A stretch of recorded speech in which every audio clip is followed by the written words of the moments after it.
हाँ ठीक है। तो प्रिज्म में क्या होता है, it is a pyramidal piece of glass with two triangular bases and three rectangular lateral surfaces। तो मैंने आपको बताया कि दो सरफेसेस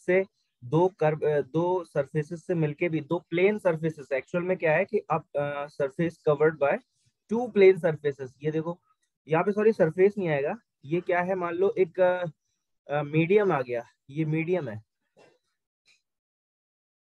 अब मीडियम कवर्ड, ये बीच में क्या है, एक कवर्ड मीडियम ही तो है, ये बीच में क्या है, मीडियम ही तो कवर्ड है। ठीक है, ये बीच में मीडियम ही तो कवर्ड है। So a medium covered by two plane surfaces, एक सरफेस ये रही और एक सरफेस ये रही, इससे मिलके ये दो प्लेन सरफेस है। अब इसके बीच में तो मीडियम ये आ ही गया ना, इधर कुछ भी हो सकता है, मतलब ग्लास का ही होगा, ऑब्वियसली बात है, क्योंकि ग्लास सरफेस है तो ग्लास का ही मीडियम होगा। ठीक है, तो बस इसको हम लोग क्या कह देते हैं, प्रिज्म कह देते हैं। मेरे ख्याल से कोई डाउट नहीं है, नो सर। सिंपल है ना। ठीक है, अब हम बात करते हैं एंगल ऑफ प्रिज्म। देखो बेस के सामने वाला एंगल होता है एंगल ऑफ प्रिज्म, बेस के सामने वाला एंगल। अब बेस तो यहाँ पे कोई भी साइड हो सकती थी, अभी आपने समझा इस बात को कि बेस तो कोई भी साइड हो सकती है। ठीक है, तो फिर एंगल ऑफ प्रिज्म भी ये वाला भी हो सकता है, ये वाला भी हो सकता है, और ये वाला भी हो सकता है। तीनों में से कोई भी एंगल जो है वो एंगल ऑफ प्रिज्म हो सकता है, क्योंकि एंगल ऑफ प्रिज्म जो होता है वो बेस के सामने वाली साइड होती है, सामने वाला एंगल होता है, सॉरी द एंगल, मैं लिख दे रहा हूं, द एंगल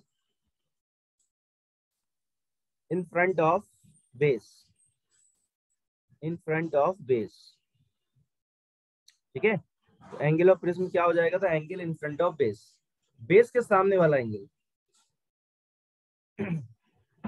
अब यहाँ पे क्या लिखा है, the angle between two adjoining lateral surfaces refraction through a glass prism. सुनो, यहाँ पे मैंने बोला है कि दो लेटरल सरफेसेस के बीच का एंगल, दो लेटरल सरफेसेस से बीच का एंगल क्या होता है, एंगल ऑफ प्रिज्म होता है। तो यार बात तो एक ही है कि अगर इन दोनों को हम लेटरल सरफेस मान के चल रहे हैं, अगर फर्स्ट लेटरल सरफेस ये वाली हो गई और सेकंड लेटरल सरफेस ये वाली हो गई, तो इसके बीच का एंगल फिर यही वाला तो हुआ ना यार, ये वाला हुआ।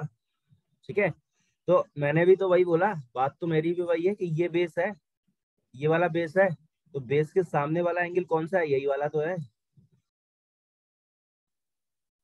ठीक है, तो बेस के सामने वाला एंगल क्या हो जाएगा, सीधा एंगल ऑफ प्रिज्म, इतना याद रख लो। बेस के सामने वाला एंगल क्या हो जाता है, एंगल ऑफ प्रिज्म हो जाएगा। कोई डाउट, कोई प्रॉब्लम, नो सर। कोई परेशानी, दुख दर्द, नो सर। सब सही है। तो प्रिज्म का मतलब आप समझ चुके हो, प्रिज्म का मतलब क्या होता है, दो सरफेसेस, दो लेटरल सरफेसेस से बना हुआ एक सराउंडेड मीडियम, जिसको हम प्रिज्म कहते हैं, या दो प्लेन सरफेसेस से बना हुआ मीडियम। ठीक है, और एंगल ऑफ प्रिज्म क्या हो जाएगा, the angle between, sorry the angle in front of base, base के सामने वाला एंगल। जैसे अगर मैं यहाँ पे एक ट्रायंगल इस तरह से बना दूं,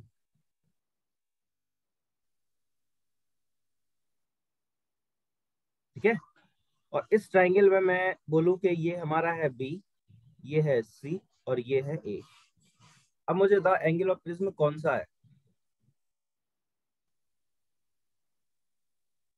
सबसे पहले तो बताओ बेस कौन सा है, AC। ए सी, ये बेस हो जाएगा। और बेस के सामने वाला एंगल जो है वो क्या हो जाएगा हमारा, angle of prism. Angle of prism हो जाएगा। तो ये वाला एंगल हमारा क्या हो जाएगा, एंगल ऑफ प्रिज्म हो जाएगा। ठीक है, तो यहाँ इस केस में जो एंगल बी है वो हम क्या बोलेंगे उसको, एंगल ऑफ प्रिज्म।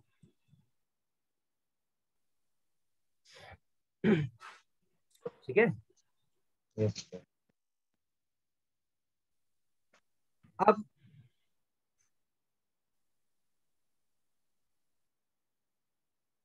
अब थोड़ा आप चीजों को डिटेल में समझो, मैं क्या बोलने वाला हूँ, क्या कहना चाह रहा हूँ।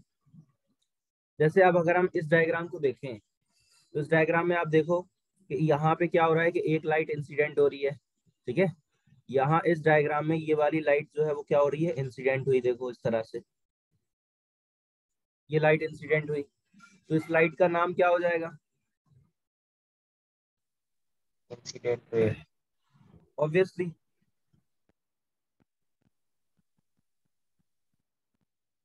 तो इस लाइट को हम बोल देंगे इंसिडेंट रे हो गई है, ठीक है। फिर ये लाइट यहाँ पे गई अंदर की तरफ, तो क्या हो गई, रिफ्रैक्ट हो गई। ये देखो इसमें रिफ्रैक्शन हो गया, ये इधर यस। चली गई, रिफ्रैक्शन हो गया।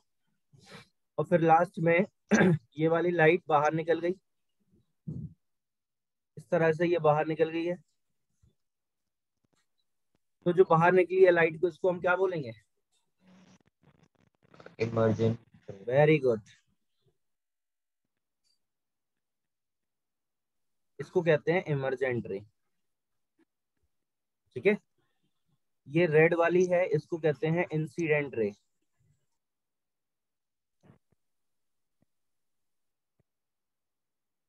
ये होती है हमारी इंसिडेंट रे। कोई डाउट? No sir. अब यहाँ पे ये जो आप देख रहे हो एन और एन डैश, ये यहाँ पे क्या है? एन और एन डैश जो बनाया गया है वो यहाँ पे क्या है? ये एन और एन डैश जो है वो सिर्फ एक यहाँ पे नॉर्मल बनाए गए हैं। बिल्कुल ऐसे ही ये वाला भी एक नॉर्मल बनाया गया है, एम और एम डैश। ये दोनों यहाँ पे सिर्फ नॉर्मल बनाए गए हैं। ये क्या हो गया बता दिया। यार, कहाँ से ले गए तुम? ठीक है। तो ये एन और एन डैश भी नॉर्मल है, एम और एम डैश भी नॉर्मल है। नॉर्मल समझते हो ना? जैसे ये एक सरफेस है और इस पे हम वर्टिकल लाइन ड्रॉ कर देते हैं, ये 90 एंगल बनाते हुए, उसको नॉर्मल कहते हैं। और नॉर्मल हम लोग यहाँ पे क्यों बना रहे हैं? क्योंकि एंगल ऑफ इंसिडेंस और एंगल ऑफ रिफ्रैक्शन नॉर्मल से ही तो मेजर होते हैं। याद करो, याद करो वो दिन। तो एंगल ऑफ रिफ्लेक्शन नहीं है। हाँ, नहीं है रिफ्रैक्शन। ये क्या है? ये रहा एंगल ऑफ रिफ्रैक्शन, ठीक है। एंगल ऑफ इंसिडेंस कहाँ है यहाँ पे बताओ? एंगल ऑफ इंसिडेंस कहाँ पे दिखाई दे रहा है? ये एंगल। क्योंकि आपको पता है ना यार कि इंसिडेंट रे और नॉर्मल के बीच में ही तो बनता है एंगल ऑफ इंसिडेंस। बनता है कि नहीं? Yes sir.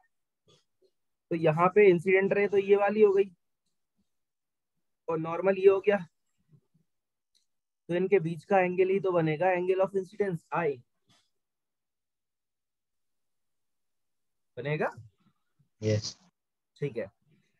तो ये वाला जो एंगल यहाँ पे आपको दिखाई दे रहा है, ये एंगल क्या कहलाएगा? इसको बोलेंगे ई। ई का मतलब क्या होता है? Angle of emergence. देखो सब लिखा है, ये देखो लिखा हुआ है एंगल ऑफ इमरजेंस। आर का मतलब है एंगल ऑफ रिफ्रैक्शन। आई का मतलब है एंगल ऑफ इंसिडेंस। क्लियर होगी मेरी बात इतनी? यस। कोई डाउट है? No sir. ठीक है, चलते हैं फिर आगे की तरफ। Yes sir. चलो अब देखो एंगल ऑफ डेविएशन क्या होता है।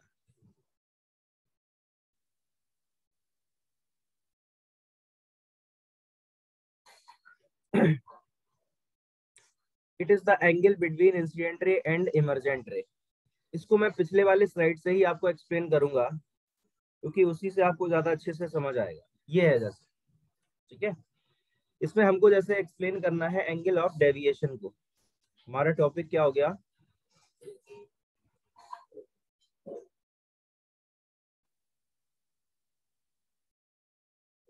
Angle of deviation.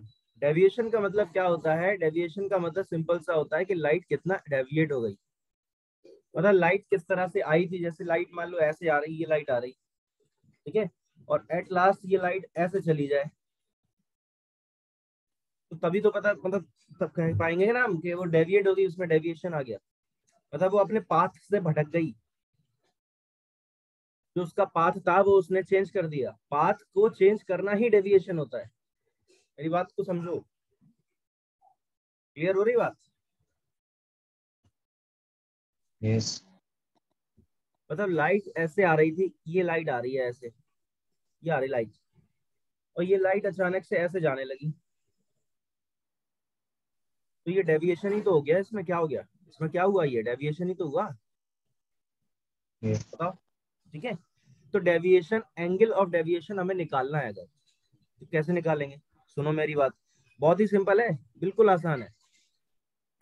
देखो, लाइट ऐसे आ रही थी, ठीक है, उसके बाद क्या हुआ? फिर लाइट कुछ ऐसे हुई, और फिर लास्ट में लाइट ऐसे चली गई। देखो आप इस डायग्राम में, इस डायग्राम में देखो, ऐसी तो हुआ है, लाइट ऐसे आई थी, फिर ऐसे गई, और फिर इधर चली गई। देख लो, वैसी तो बनाया मैंने। बताओ, सेम टू सेम नहीं बना दिया? यस। अब हमको यहाँ पे पता करना है डेविएशन कितना हुआ। तो हम पता क्या करेंगे, इंसिडेंट रे को ये थोड़ा सा आगे बढ़ा देंगे। यही तो है इंसिडेंट रे, यस सर। को हमने आगे बढ़ा दिया। और जो ये इमरजेंट रे है, इसको हम पीछे बढ़ाएंगे ऐसे, ठीक है। तो इनके बीच में जो ये एंगल बनेगा यहाँ पे, इसको हम लोग कहते हैं डी, एंगल ऑफ डेविएशन। इसी को कहते हैं एंगल ऑफ डेविएशन। कोई डाउट? No sir. मतलब इन शॉर्ट हुआ क्या है, इंसिडेंट रे को हम लोगों ने आगे बढ़ाया, इमरजेंट रे को हम लोगों ने पीछे बढ़ाया, ठीक है। इंसिडेंट रे को आगे बढ़ा रहे हैं, इमरजेंट रे को पीछे बढ़ा रहे हैं, जहां पे वो एक दूसरे को इंटरसेक्ट कर गए, बस ये वाला एंगल जो है, ये वाला, इसी को हम लोगों ने कह दिया है एंगल ऑफ डेविएशन। कि ये वाली लाइट, ये वाली जो इंसिडेंट हुई थी लाइट, वो कितना डेविएट हो गई, ठीक है ना। इंसिडेंट जो लाइट हुई थी वो डेविएट एक्चुअल में कितना हुई है, उसको हम लोगों ने बोला है एंगल ऑफ डेविएशन। मेरे ख्याल से क्लियर हो गया। यस।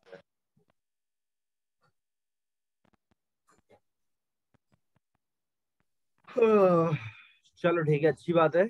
अब ये सुनो, डेफिनेशन में क्या लिखा हुआ था? The angle between incident ray and emergent रे।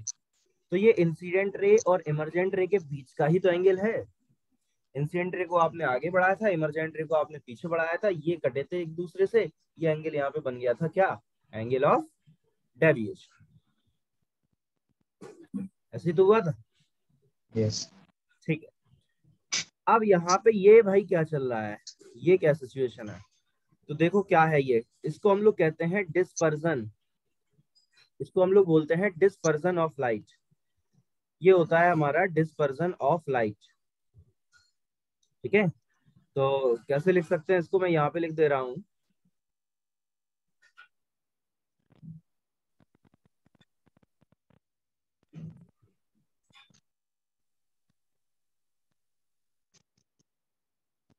Dispersion of light, dispersion of light का मतलब क्या होता है कि कोई भी व्हाइट लाइट जो होती है, आपको तो पता होगा कि व्हाइट लाइट का मतलब क्या होता है। व्हाइट लाइट का मतलब बताओ क्या होता है? सर वाइट लाइट के अंदर 7 लाइट होती है। हाँ, मतलब सन से जो लाइट आती है, ठीक है, सन से जो लाइट आ रही है, ये वाली व्हाइट लाइट की बात नहीं हो रही, ये जो लगी होती है CFL वगैरह। ठीक है, बोले सर ये भी तो सर व्हाइट है, ये भी व्हाइट है सर, ठीक है, इसकी बात नहीं हो रही। यहाँ पे व्हाइट लाइट वाली बात हो रही, वो सन, वो जो नेचुरल CFL है ना, नेचुरल CFL जो है, नेचुरल बल्ब है जो, सन की बात हो रही। Yes. ठीक है। तो उसको, उससे जो लाइट आती है उसको हम लोग कहते हैं व्हाइट लाइट। और वो जो व्हाइट लाइट होती है वो 7 कलर्स से मिलके बनी होती है, जिसको हम कहते हैं कॉन्स्टिट्यूएंट कलर्स। कॉन्स्टिट्यूएंट कलर्स, वो 7 कलर्स कौन कौन से होते हैं? विव ग्योर, VIV GYOR, ये होते हैं 7 कलर्स। ठीक है, ये देखो सब लिखे हैं, violet, indigo, blue, green, yellow, orange, red. 7 के 7 पूरे कलर्स यहाँ पे मैंने लिखे हुए हैं। V से क्या होता है? वायलेट। I से क्या होता है? इंडिगो। I से क्या होता है? इंडिगो। B से क्या होता है? ब्लू। G से ग्रीन, येलो, ऑरेंज, रेड। बात आ गई समझ में? Yes. तो होता ऐसा है कि जब कोई व्हाइट लाइट प्रिज्म पे इंसिडेंट होती है, तो ये देखो व्हाइट लाइट जो है वो प्रिज्म पे इंसिडेंट ही तो हो रही है यहाँ पे। तो ये अपने 7 कलर्स में डिस्ट्रीब्यूट हो गई। इनको हम कहते हैं कंपोनेंट कलर्स भी कहते हैं। इन कलर्स को और क्या बोला जाता है? Component colours. इनको हम लोग कंपोनेंट कलर्स भी कहते हैं। कंपोनेंट का मतलब होता है पार्ट। कंपोनेंट, जैसे ये हैंड क्या है? मेरा कंपोनेंट है। जैसे ये स्पेस क्या है? मेरा कंपोनेंट है, मेरी बॉडी का कंपोनेंट है, मतलब मेरा पार्ट है ना। Yes, sir. जैसे जैसे जैसे जैसे 10 लिखा है, तो इसको आप ऐसे लिख सकते हैं ना, 2 + 8। तो ये 2 और 8 क्या है? 10 के कंपोनेंट है, मतलब उसी का पार्ट हो जाना, मतलब कंपोनेंट मतलब उसी का पार्ट हो जाना। तो इसलिए मैंने इसको कंपोनेंट कलर्स भी बोला है कि इन कंपोनेंट कलर से मिलके ही तो ये व्हाइट लाइट बनी है। या फिर उल्टा भी बोल सकते हैं कि ये व्हाइट लाइट जो है, जब स्प्लिट होगी, जब फैलेगी, अपने कलर्स में बटेगी, जब इसमें कलर्स का डिस्ट्रीब्यूशन होगा, तो वो इन कलर्स में बटेगी। तो इसीलिए हमने इसको बोल दिया कि ये कंपोनेंट कलर्स है।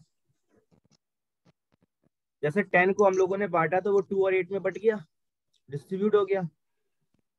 ऐसे ही जब व्हाइट लाइट को आप डिस्ट्रीब्यूट करोगे तो वो इन 7 कलर्स में डिस्ट्रीब्यूट हो जाएगी ना।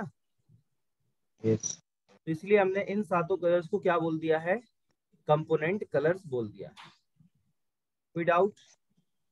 No, sir. तो ये होता है डिस्पर्जन ऑफ लाइट। ठीक है, the splitting of white light. मैं इसकी डेफिनेशन क्या लिखूंगा? आप मुझे इसकी डेफिनेशन बता सकते हो? The splitting of white light into 7 colors. The splitting of white light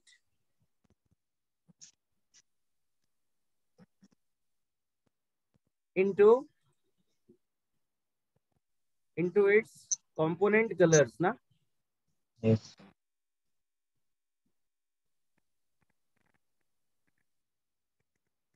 into its component colors। तो इसको हम लोग कहते क्या है?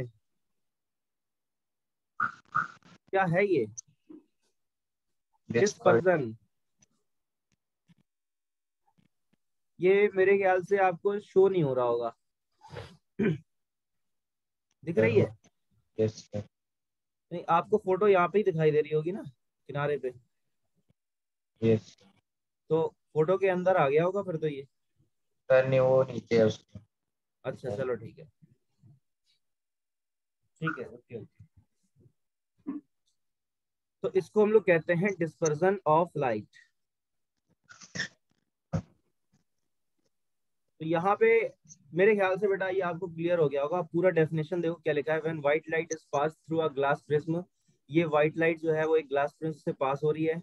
It is split into its 7 constituent colours to form a band of 7 colours.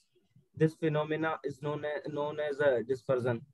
वही चीज है जो मैंने भी यहाँ पे वही लिखा है, सिंपल डेफिनेशन मैंने लिखा है। ठीक है, the splitting of white light into its component colours. Simple है कि एक व्हाइट लाइट है, सन से जो भी लाइट आ रही है, आपने रेनबो वगैरह तो देखे है ना। तो रेनबो कैसे बन जाता है? जब बारिश होती है तो जो ड्रॉपलेट्स होते हैं ना, वाटर ड्रॉपलेट्स जो होते हैं, वो कुछ वाटर ड्रॉपलेट्स एटमॉस्फेयर में रह जाते हैं। ठीक है, कुछ वाटर ड्रॉपलेट्स एटमॉस्फेयर में रह जाते हैं। फिर जब धूप निकलती है, धूप निकलने का मतलब है कि अब सनरेज आएंगी, सनलाइट आएगी, तो सनलाइट उनसे निकलती है, उनसे होके गुजरती है, मतलब एटमॉस्फेयर में थोड़ा सा रह जाते हैं ना, वाटर ड्रॉपलेट्स रह जाते हैं कुछ। तो जैसे ही वाटर ड्रॉपलेट के अंदर सन की लाइट गिरती है, तो वहां से क्या हो जाता है, रिफ्रैक्शन हो जाता है, वहां से क्या हो जाना स्टार्ट हो जाता है, रिफ्रैक्शन स्टार्ट हो जाता है, रिफ्रैक्शन हो जाता है। जैसे मान लो कि ये वाटर ड्रॉपलेट है, अब ऐसे अगर इस पे व्हाइट लाइट गिरी, तो यहाँ से रिफ्रैक्शन हो जाएगा, ये तुरंत 7 कलर्स में बढ़ जाएगी, ठीक है। और फिर जब ये बाहर निकलेगी, तब भी ये बाहर की तरफ 7 कलर ही निकलेंगे इसके। तो फिर वो एक स्पेसिफिक पैटर्न बना लेती है, तो उसी पैटर्न को हम लोग क्या देते हैं, रेनबो। उसी पैटर्न को हम लोग क्या बोल देते हैं, रेनबो। इसी पैटर्न को हम लोग क्या कह देते हैं, रेनबो कह देते हैं। Any doubt? क्या हो गया वंश, क्या हो गया?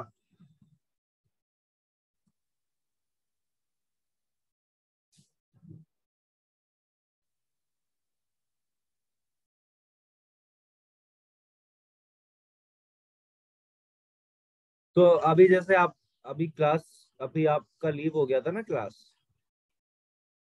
तो मैंने सोचा कि तुमने जो है स्कैम कर दिया मेरे से।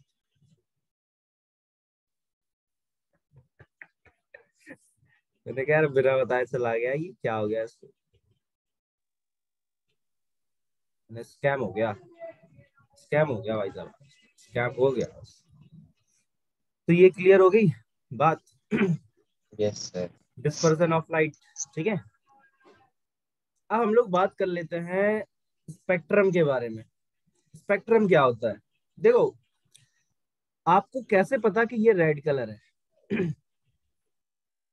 बात सुनना मेरी, मैं बहुत इंपॉर्टेंट बात बताने जा रहा हूँ आपको। आपको ये कैसे पता कि ये रेड कलर है, आपको कैसे पता कि ये वॉयलेट कलर है, आपको कैसे पता कि ये ग्रीन कलर है, कैसे पता कि येलो कलर है? ये कलर आपको पता कैसे है? इन कलर को आप डिस्टिंग्विश कर पा रहे हो, इनमें डिफरेंस कर पा रहे हो कि ये येलो कलर होता है, ये रेड कलर होता है, ये ब्लैक कलर होता है, ये ब्लू कलर होता है। इस तरह से आपको ये कलर्स का नॉलेज है ना। तो ये अलग अलग जो कलर हम लोगों को दिखाई देते हैं, कभी हम रेड कलर बोल देते हैं ना। अभी जैसे स्क्रीन का बैकग्राउंड कैसा है, व्हाइट है, ठीक है। ये एंगल और डेविएशन जो लिखा हुआ है, ये रेड कलर से लिखा हुआ है। फिर आगे उसमें जो आगे लिखा हुआ है, it is the angle between, ये लिखा हुआ है ब्लू ब्लैक कलर से। ये प्रिज्म की जो बाउंड्री है वो बनी हुई है ग्रीन कलर से। तो ये हम लोगों को कलर कैसे दिख रहे हैं, कैसे पता चलता है कि ये ग्रीन है, ये ब्लू है, ये येलो है, ये ऑरेंज है, रेड है, ऐसे कैसे पता चलता है? ये पता चलता है उनकी वेवलेंथ से। ये किससे पता चलता है? उनकी वेवलेंथ से। अगर हर एक कलर की वेवलेंथ सेम हो जाए, अगर हर एक कलर की वेवलेंथ सेम हो जाए, तो हर एक कलर भी सेम हो जाएगा। हम कलर में डिफ्रेंशिएट कर ही नहीं पाएंगे, हम कलर को डिस्टिंग्विश नहीं कर पाएंगे। यहाँ पे आपको 7 कलर दिखाई दे रहे हैं। You are seeing that there are 7 colours in this diagram. So all the 7 colors have different wavelengths. Okay? Yes sir. हर एक कलर का वेवलेंथ अलग अलग होता है। वेवलेंथ के अकॉर्डिंग ही हम उसमें डिस्टिंग्विश कर पाते हैं कि ये कौन सा कलर है, ये कौन सा कलर है, ये कौन सा कलर है। लेकिन सर मुझे तो पता नहीं है कि रेड का वेवलेंथ क्या होता है, येलो का वेवलेंथ क्या होता है, ग्रीन का वेवलेंथ क्या होता है। लेकिन तब भी मैं बता देता हूँ देख के कि ये रेड है, ये येलो है, ये ग्रीन है। तो वो तो हम लोग यार बचपन से पढ़ते चले आ रहे हैं ना कि ये ग्रीन कलर होता है, ये रेड कलर होता है। ऐसे तो होता है, जब छोटे थे ऐसे ही पढ़ाया गया होगा। This is yellow colour, green colour, orange colour, red colour, ऐसे तो पढ़ाया जाता है। Apple is red, mango is yellow, ऐसे तो पढ़ाया जाता है। सर बट फिर स्काई में तो सिर्फ व्हाइट कलर दिखता है ना, बाकी कलर्स नहीं दिखते। किसमें? लाइट में ना, सन से जो आती है लाइट। Yes sir. हाँ, वेरी गुड। ये बात बिल्कुल सही है, सन से जो लाइट आ रही वो तो व्हाइट आ रही, लेकिन अब उसी व्हाइट लाइट को हमें उसके कंपोनेंट कलर में बांटना है, स्प्लिट करना है। आपको अभी अगर देखना हो, धूप है वहां पे, आप जहाँ पे हो धूप है, विंडो विंडो के पास धूप वगैरह तो होगी। Yes sir. ठीक, आपकी जब क्लास ही ओवर हो जाए तो आप एक छोटा सा एक्सपेरिमेंट करना, मैं आपको बता देता हूँ। आपके पास वो स्केल तो होगी, यस सर। स्केल प्लास्टिक वाली होनी चाहिए, लोहे वाली नहीं। Yes sir. ठीक है, उसको आप धूप में लेके जाना, और नीचे आप कुछ पेपर वगैरह रख लेना। मतलब ऐसे, जैसे मान लो ये पेपर है और ये स्केल है, ऐसे इस पे रखना है ऐसे, तो सामने से धूप आनी चाहिए। तो जब आप पेपर पे देखोगे ना तो आपको बिल्कुल इसी तरह का पैटर्न दिखाई देगा, यही वाला 7 कलर्स का।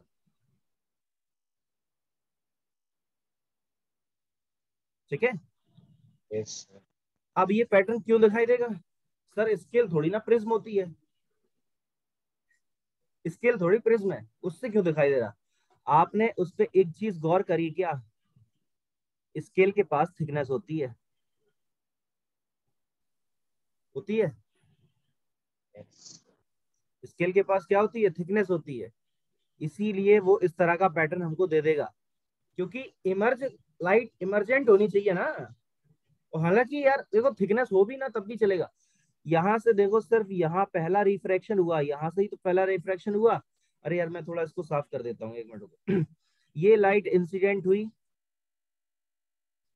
प्रिज्म के अंदर जैसे ही गई तो वो सातों कलर में बट गई ना, सातों कलर में बट गई ना। Yes sir. तो व्हाइट लाइट का अपने कंपोनेंट कलर में डिस्ट्रीब्यूट होना या स्प्लिट होना, प्रिज्म होना जरूरी नहीं है उसके लिए। कि ऐसा सर प्रिज्म से ही होगा क्या? ऐसा कोई जरूरी नहीं, किसी भी चीज से हो सकता है। जिससे रिफ्रैक्शन हो रहा है उससे हो जाएगा। स्केल से हमें आर पार दिखता है ना, यस। स्केल से हम आर पार देख सकते हैं, उससे भी हो जाएगा। करके देख लेना आप। ठीक है, तो मैं यहाँ पे बात कर रहा था स्पेक्ट्रम के बारे में। What is spectrum? Spectrum actual में होता क्या है? स्पेक्ट्रम का मतलब है कि इन्हीं कलर्स में किसी की वेवलेंथ कुछ कम होगी, किसी की वेवलेंथ कुछ ज्यादा होगी, ऐसा होता है। भाई सबकी वेवलेंथ इक्वल तो नहीं हो सकती ना, अगर सबकी वेवलेंथ इक्वल हो जाती इन कलर्स में, तो ये कलर सबके सब हमको एक ही कलर के दिखाई देते, एक ही कलर हमें दिखाई देता जो भी दिखता। हो सकता है कि हमें सिर्फ ब्लू कलर ही दिखाई देता, या हो सकता है कि हमें सिर्फ ग्रीन कलर ही दिखाई देता, या रेड ही दिखाई देता, मे बी कुछ भी हो सकता है। तो यहाँ पे हर एक कलर का, वॉयलेट हो, indigo, blue, green, yellow, orange, red, हर एक कलर का जो भी क्या होता है, हर एक कलर का यहाँ पे जो वेवलेंथ होता है वो डिफरेंट होता है। मेरी बात आप तक पहुंच रही है? क्लियर हो रही है मेरी बात? यस। मतलब कोई डाउट तो नहीं आ रहा? No sir. ठीक है, तो मैंने आपको ये बोला कि हर एक कलर का जो वेवलेंथ होता है वो कैसा होता है? डिफरेंट होता है। वेवलेंथ के अकॉर्डिंग ही हम इन कलर्स को डिस्टिंग्विश कर पाते हैं। This is red colour, this is orange colour, this is green colour, this is violet colour. अब सर मुझे तो याद है नहीं कि वॉयलेट का वेवलेंथ कितना है, इंडिगो का वेवलेंथ कितना है, ग्रीन का वेवलेंथ कितना है। क्या मुझे ये पता है? मुझे तो ये पता नहीं। क्या आपको पता है? आपको भी नहीं पता। लेकिन तब भी हम इन कलर्स में डिफरेंशिएट कैसे कर पा रहे? क्योंकि हम ये बचपन से पढ़ते चले आ रहे। जी तो है, हम जब छोटे थे तब से हमने इन कलर्स को पढ़ा है कि ये रेड होता है, ये ग्रीन होता है, ये ब्लू होता है। और जब आप क्लास ट्वेल्थ में आओगे जब आप क्लास ट्वेल्थ में आओगे तो ये भी सपना आपका पूरा हो जाएगा। कौन सा सपना? इनकी वेवलेंथ पता करने का। ठीक है, इनकी वेवलेंथ पता करने का सपना भी आपका पूरा हो जाएगा, फिजिक्स में बताया जाएगा। ठीक है, अब जो भी आपको फिजिक्स पढ़ाए क्लास ट्वेल्थ में, जिससे भी आप पढ़ो फिजिक्स में, ठीक है, तो वो आपको बताएंगे कि कैसा होता है। एक चैप्टर है क्लास ट्वेल्थ में, इलेक्ट्रोमैग्नेटिक वेव्स, इलेक्ट्रोमैग्नेटिक वेव्स। ठीक है, फर्स्ट उसमें 2 बुक्स चलती हैं। तो फर्स्ट बुक का जो लास्ट चैप्टर है, फर्स्ट बुक का जो लास्ट चैप्टर है उसमें आपको बताया जाएगा। और अगर आपको अभी जानने की बहुत इच्छा है कि नहीं सर मुझे तो अभी जानना है कि वेवलेंथ क्या होती है, ऐसे तो नहीं आप जो है ऐसे मतलब झूठ बोल रहे हो, ठीक है, मुझे तो अभी जानना है। तो यार इंटरनेट तो है ही आपके पास, क्लास 12th की एनसीईआरटी आप डाउनलोड कर लेना, फर्स्ट पार्ट, उसका लास्ट चैप्टर खोलना, चैप्टर का नाम इलेक्ट्रोमैग्नेटिक वेव्स, याद रखना। उसी चैप्टर में आपको मिल जाएगा वेवलेंथ वगैरह सब, पूरा एनसीईआरटी में देखना आप, एनसीईआरटी में पूरा मिल जाएगा एज इट इज, सबकी वेवलेंथ लिखी हुई है, ठीक है, बात आ गई समझ। और क्लास 9th में आपने एक फॉर्मूला पढ़ा था, याद करो, फ्रीक्वेंसी, वेवलेंथ और स्पीड में रिलेशन, याद आ रहा, याद करो वो दिन, नहीं आ रहा है? V is equal to f lambda, आया याद अब? Yes sir. V क्या होता है? स्पीड होता है, F क्या होता है? फ्रीक्वेंसी होता है, लैम्डा क्या होता है? वेवलेंथ होता है, ठीक है। तो ये फॉर्मूला भी है वेवलेंथ फाइंड करने का, जैसे अगर हमको स्पीड पता है, फ्रीक्वेंसी पता है, तो हम वेवलेंथ निकाल लेंगे। तो तमाम चीजें हैं, वो तो देख लेना अगर आपको इच्छा है, ठीक है। अब हो सकता है कि आपके मन में ये आ रहा हो कि सर आपको इतना कैसे पता, ये फिजिक्स के उस बुक में, उस चैप्टर में ऐसा ऐसा दिया, आपको कैसे पता? तो बताओ कैसे पता, सर पता नहीं। कैसे पता बताओ, है पता? सर पढ़ाया होगा। अरे पढ़ाता हूँ अभी भी। मेन मेन सब्जेक्ट तो मेरा फिजिक्स है, ठीक है, 11th 12th, ये है मेन सब्जेक्ट। आपने चैनल पे विजिट किया है? Yes sir. उस पे आप आपको फिजिक्स ही फिजिक्स के तो वीडियोस दिखाई दे रहे होंगे, दिख रहे थे? Yes sir. फिजिक्स ही तो है मेरा मेन। चलो ठीक है, तो स्पेक्ट्रम की हम लोग बात कर लेते हैं। स्पेक्ट्रम का क्या मतलब होता है? स्पेक्ट्रम का मैं ये बता रहा था कि जैसे ये कलर्स यहाँ पे अलग अलग कलर है, तो अभी मैंने आपको ये क्लियर बोला कि हर एक कलर का जो वेवलेंथ होगा वो कैसा होगा, अलग अलग होगा, ठीक है। अब उन्हीं की वेवलेंथ के अकॉर्डिंग हम इन्हीं कलर्स को क्या करेंगे, डिसेंडिंग या असेंडिंग ऑर्डर में रख देंगे सजा के। मान लो किसी का वेवलेंथ, मान लो रेड, किसी का वेवलेंथ 2 है, किसी का 4 है, किसी का मान लो 7 आ गया, फिर अगले कलर का वेवलेंथ मान लो 6 आ गया, है ना, फिर आ गया मान लो 5 आ गया, फिर किसी का आ गया मान लो 10 आ गया। तो ये कोई पैटर्न नहीं है ना, कोई पर्टिकुलर पैटर्न नहीं है, ये डिस्टर्बेंस है यहाँ पे। हम इसको एक अच्छे पैटर्न में सजा देंगे, असेंडिंग या डिसेंडिंग ऑर्डर में। मान लो सबसे पहले हम लोगों ने 2 लिख दिया, फिर क्या लिख दिया, 4 लिखा, फिर 5 लिख दिया, फिर 6 लिख दिया, फिर 7 लिख दिया, फिर 10 लिख दिया। तो अब ये थोड़ा सही पैटर्न हो गया, क्योंकि यहाँ पे वेवलेंथ का असेंडिंग ऑर्डर आ गया। तो जब हम वेवलेंथ को असेंडिंग या फिर डिसेंडिंग ऑर्डर में ऐसे सजा के रख देते हैं, बढ़िया एकदम अच्छे तरीके से रख देते हैं, उसी को हम लोग कहते हैं स्पेक्ट्रम। इसी को हम लोग क्या कहते हैं, spectrum. The band of 7 colour form due to dispersion of white light is called spectrum, ठीक है। ये तो हो गई बुकिश लैंग्वेज, एक तरह की बुक्स में जैसे दिया रहता है, ठीक है। लेकिन स्पेक्ट्रम का मेन मीनिंग क्या होता है? स्पेक्ट्रम का मेन मीनिंग क्या होता है? मीनिंग मैंने आपको एक्सप्लेन किया कि जब हम वेवलेंथ को असेंडिंग या डिसेंडिंग ऑर्डर में अच्छे तरीके से, मतलब सजा सजा के एकदम उसका मेकअप करके रख देते हैं, तो उसी को हम लोग कह देते हैं स्पेक्ट्रम। सर तो डिस्पर्जन भी तो यही होता है। नहीं, डिस्पर्सन का मतलब होता है स्प्लिटिंग, डिस्पर्सन का मतलब होता है स्प्लिट होना। और जब लाइट स्प्लिट हो जाएगी तो वो लाइट अपने आप से एक स्पेसिफिक पैटर्न बनाएगी। जब लाइट स्प्लिट हो जाएगी, देखो, अब जैसे यहाँ पे आप देख सकते हो कि रेड कलर ऊपर है और वॉयलेट नीचे है, तो वॉयलेट ऊपर क्यों नहीं गया, रेड नीचे क्यों नहीं आया? तो ये तो नेचुरल है ना। फिर अब ये जब चीज नेचुरल है, फिर इसको हम लोगों ने फिजिक्स में ढूंढने की कोशिश की कि ऐसा क्यों हो रहा है। फिर हम लोगों ने लॉजिक बनाना स्टार्ट किए कि यार रेड कलर की स्पीड बहुत ज्यादा होती है, वॉयलेट कलर की स्पीड बहुत कम होती है, इसकी उसमें डेविएशन ज्यादा हो जाता है।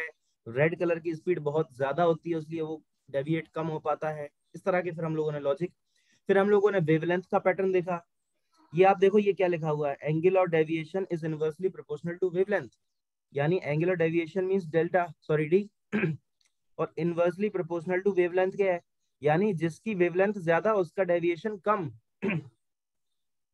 या उल्टा भी बोल सकते हो, जिसका डेविएशन ज्यादा उसकी वेवलेंथ कम।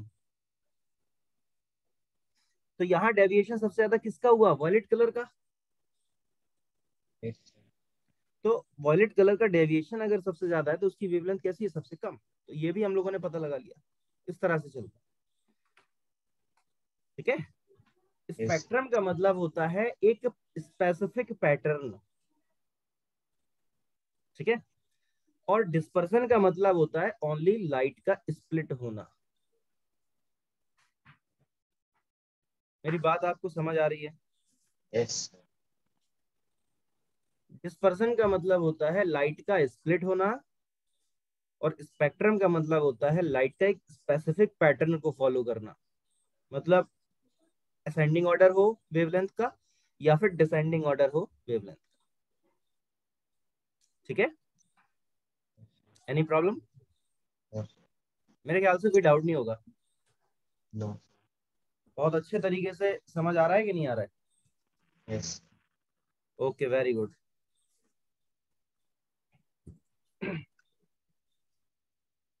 ठीक है, तो अब यहाँ पे हम लोग नेक्स्ट टॉपिक की बात कर लेते हैं। नेक्स्ट टॉपिक है हमारा एक्रोनिम। ये क्या होता है, it is a group of alphabet that represent a sequence colour in the spectrum, जैसे विबग्योर।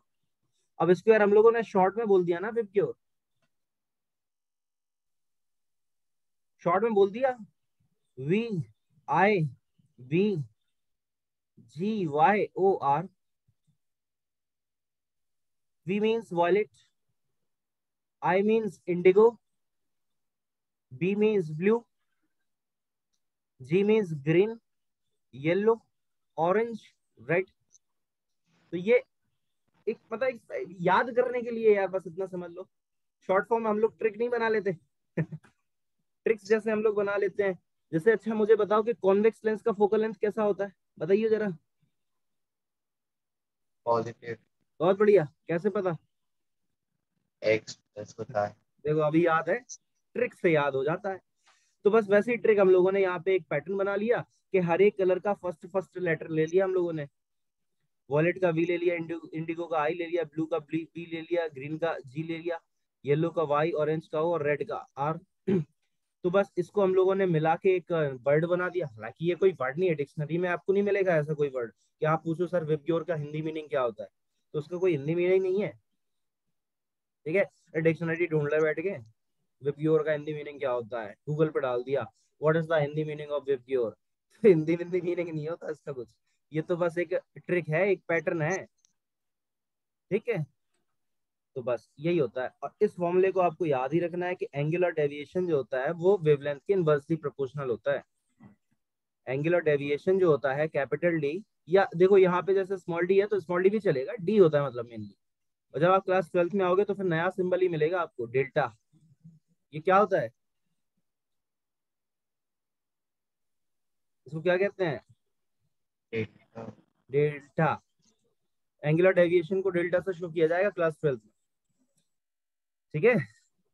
तो मजा आएगा 12th पढ़ने में, बहुत इंटरेस्टिंग है। 11th तो और भी बहुत मजेदार है यार। लेकिन पहले ये बताओ कि 11th 12th में आपके सब्जेक्ट कौन से रहने वाले, सोचा है कि नहीं सोचा है? ह्यूमैनिटी तो नहीं जा रहा है? अगर मैं तो ज्योग्राफी पढ़ूंगा, हिस्ट्री पढ़ूंगा, पता चला फिजिक्स और केमिस्ट्री की बात ही खत्म हो गई है? हो सकता है कुछ भी। कई बच्चे कॉमर्स ले लेते हैं, कॉमर्स कॉमर्स चले जाते हैं। कई तो जो है ह्यूमैनिटी में चले जाते हैं। ज्योग्राफी में, ह्यूमैनिटी बढ़िया बढ़िया ब्रांच है यार, मतलब मजा आता है ज्योग्राफी और हिस्ट्री पढ़ने में, इंटरेस्टिंग है वो। चलो, तो ये फॉर्मूला आप याद रखना कि एंगुलर डेविएशन जो है वो वेवलेंथ के इनवर्सली प्रोपोर्शनल होता है। Angular deviation delta, sorry d, is inversely proportional to wavelength. d is inversely proportional to wavelength means 1 by lambda। ठीक है, अब मेरी बात सुनो, अब मेरी बात सुनना, बहुत इंपॉर्टेंट बात बताने जा रहा हूँ। जैसे आप बाइक चला रहे हो, चला लेते हो, स्कूटी।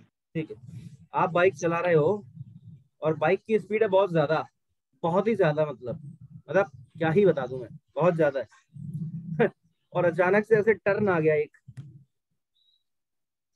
ऐसे जा रहे थे और टर्न आ गया ऐसे रोड में, और बाइक की स्पीड बहुत ज्यादा है, तो उतनी ही स्पीड से ऐसे टर्न हो जाओगे क्या अचानक से? नहीं हो पाओगे, ठीक है। लेकिन अगर बाइक की स्पीड स्लो होती तो टर्न कितना भी शार्प हो जाए, बाइक घूम जाएगी, बैंड हो जाएगी, मुड़ा देंगे हम बाइक को, घुमा देंगे। तो इससे क्या प्रूव हुआ, ये मैंने क्यों सुनाई कहानी आपको, ये स्टोरी क्यों बताई, इससे ये प्रूव हुआ कि अगर आपकी स्पीड बहुत ज्यादा है, अगर आपकी स्पीड बहुत ज्यादा है तो आप में डेविएशन कैसा रहेगा, बहुत ही कम रहेगा, रहेगा कि नहीं? जब आप में बहुत ज्यादा स्पीड से आप चलाओगे तो फिर गाड़ी को डेविएट नहीं कर पाओगे ना, बाइक को डेविएट नहीं कर पाओगे, आप बैंड नहीं, मोड़ नहीं पाओगे उसको आप। और जब स्पीड स्लो होगी तो डेविएशन कैसा हो जाएगा, ज्यादा हो जाएगा, ठीक है। इस बात को याद रख पाओगे, बताओ। ये याद रखना, इंपॉर्टेंट बात है ये बहुत ज्यादा। अब आप इस डायग्राम को देख के मुझे बस इतना बता दो कि इस डायग्राम में सबसे ज्यादा डेविएशन किस कलर में हुआ है? वॉयलेट। Very good. तो वॉयलेट का डेविएशन अगर सबसे ज्यादा हुआ है तो वॉयलेट की स्पीड सबसे कैसी होगी, ज्यादा कि कम? कम। Very good. जिस कलर में सबसे ज्यादा डेविएशन हुआ होगा उसकी स्पीड सबसे कम रही होगी। क्लियर इतना? और जिस कलर की स्पीड, सॉरी, जिस कलर में डेविएशन सबसे कम हुआ होगा उस कलर की स्पीड सबसे ज्यादा रही होगी। मेरी बात आप तक पहुंच रही है? ये आप नोट कर लेते मेरे ख्याल से यार, ये जो इंपॉर्टेंट बात है ये नोट है अभी आपके पास, कॉपी वगैरह? स्क्रीनशॉट ले लूंगा। हाँ, स्क्रीनशॉट ले लो, स्क्रीनशॉट ले लो। स्माइल कर दूं मैं?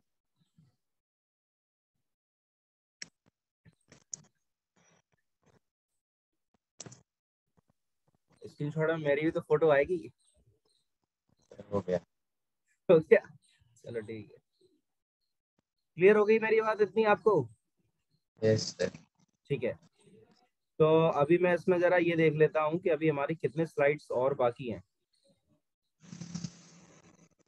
ठीक है, अभी तो यार बाकी है काफी सारा,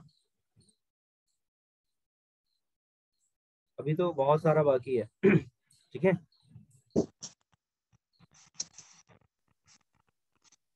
ठीक है, तो ये इंपॉर्टेंट पॉइंट है, आपको इसको समझना है बस अच्छे तरीके से कि ये इंपॉर्टेंट पॉइंट जो मैंने आपको बोला, ये वाला पॉइंट तो हो ही गया, आपको समझ आ गया। अब दूसरा पॉइंट क्या है, red is the least deviated colour. मैंने अभी आपको बताया कि रेड जो है वो कैसा है, सबसे कम डेविएट होने वाला कलर होता है, ठीक है। और जब सबसे कम कलर उसका डेविएशन उसका सबसे कम होगा तो फिर उसकी वेवलेंथ कैसी होगी, सबसे ज्यादा हो जाएगी, हो जाएगी कि नहीं? ये यस। देखो आप, लार्जेस्ट और लॉन्गेस्ट वेवलेंथ लिखा हुआ है, बिल्कुल सही बात है, रेड कलर का वेवलेंथ सबसे ज्यादा होता है। Yes sir. रेड कलर का वेवलेंथ सबसे ज्यादा होता है इसीलिए कि जो सिग्नल्स वगैरह होते हैं, ट्रेन के सिग्नल या ट्रैफिक सिग्नल जो होते हैं उसमें रेड कलर को रखते हैं, खतरे का निशान रखते हैं ना, डेंजर, डेंजर का साइन जो होता है वो रेड का होता है, डेंजर रेड होता है ना, मतलब रेड कलर डेंजर का सिंबल होता है। यस। क्यों होता है, इसीलिए होता है क्योंकि वो बहुत दूर से दिख जाता है, क्योंकि उसकी वेवलेंथ बहुत ज्यादा होती है, बहुत दूर से देख सकते हैं रेड कलर को। इसलिए बहुत दूर से अगर आप आ रहे हो और आपको रेड कलर दिख जाएगा तो आप समझ जाओ डेंजर है वहाँ, मतलब कुछ ऐसा, ट्रेन वगैरह आती है, अब सोचो यार ट्रेन कितनी स्पीड से चलती है, लेकिन ट्रेन के वो प्लेटफॉर्म पे आप देखोगे वो लाइट वगैरह नहीं लगी होती है, अरे जैसे ट्रैफिक सिग्नल में होती है यार। यस तो आप सर। सोच के देखो आपके ट्रेन का ड्राइवर कितने दूर से उस रेड कलर को देख लेता होगा, जब तो वो ट्रेन रोक देता है, क्रॉसिंग वगैरह होती है जब। तो सोचो कि ट्रेन को रोकने के लिए कितनी दूर पहले से ब्रेक लगाने होते होंगे, क्योंकि ट्रेन की स्पीड आप सोच लो कितनी होती सर तो ऐसे सबसे ज्यादा वेवलेंथ वाइट वाइट लाइट की नहीं होनी चाहिए? है। क्यों वाइट की वही क्यों होनी चाहिए? डिस्पर्स कर रही है उसी के अंदर 7 लाइट्स है। नहीं नहीं ऐसा नहीं है, देखो व्हाइट लाइट इन्हीं सात से मिलके ही तो बनी है। बात आ रही समझ? Yes sir. तो व्हाइट लाइट का अगर जैसे आपको वेवलेंथ निकालना है तो इन सबका सातों का एवरेज निकालोगे। जैसे मान लो क्लास में 5 स्टूडेंट्स हैं, मैथ में या साइंस में किसी के नंबर आए 35, एक के नंबर आए 34, एक के नंबर आए 38, 40 में से एक के नंबर आ गए 39 और एक के नंबर आ गए 33। अब आप इन सबका एवरेज निकालो। ठीक है, तो 39 जो मैक्सिमम नंबर आए थे उससे तो कम ही आएगा एवरेज इनसे इनका। Yes sir. तो 39 तो लेकिन मैक्सिमम है। तो ऐसे यहाँ पे कि रेड का वेवलेंथ जो है वो इससे भी ज्यादा होगा व्हाइट लाइट से। ये क्योंकि रेड व्हाइट से ही मिलके बनी, और व्हाइट की जो वेवलेंथ है वो तो मतलब इनका एवरेज टाइप का एक मान लो, क्योंकि व्हाइट इन्हीं से मिलके बन रही है। यस ठीक है, तो रेड कलर हमें बहुत दूर से दिखाई दे जाता है, उसकी वेवलेंथ मैक्सिमम होती है, बहुत ही ज्यादा वेवलेंथ होती है, इसीलिए सिग्नल्स में या खतरे के निशान को जहाँ शो करना होता है उसके लिए हम रेड कलर का यूज करते हैं। नेक्स्ट है violet is the most deviated colour. बिल्कुल सही बात है, वॉयलेट जो है वो सबसे ज्यादा डेविएट हुआ था। तो इसकी वेवलेंथ कैसी है? स्मॉलेस्ट वेवलेंथ है। ठीक है, सबसे कम वेवलेंथ वॉयलेट कलर की होती है। आप जब वो स्केल से ऐसे पेपर पे देखोगे ना तो आपको उसमें सब समझ आ जाएगा कौन सा कलर कितना अच्छे से दिखाई दे रहा है। रेड सबसे ज्यादा डार्क दिखाई देगा उसमें। ठीक है, आगे क्या लिखा हुआ? Yes. Isaac Newton was the first person who prove that sunlight is made up of 7 colour. ये सनलाइट जो है, ये जो हम चीज पढ़ रहे हैं कि सनलाइट 7 कलर से मिलकर बनी होती है, किसने प्रूव किया था? न्यूटन ने प्रूव किया था। किसने प्रूव किया था?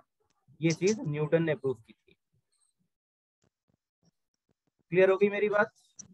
यस। ठीक है, तो मैं ये बोल रहा हूँ कि फिर आज हम लोग इतना ही रखते हैं। ठीक है, बाकी का हम लोग नेक्स्ट क्लास में देखेंगे कल। Okay, yes. चलो, तो ठीक है फिर आज इतना ही रखते हैं।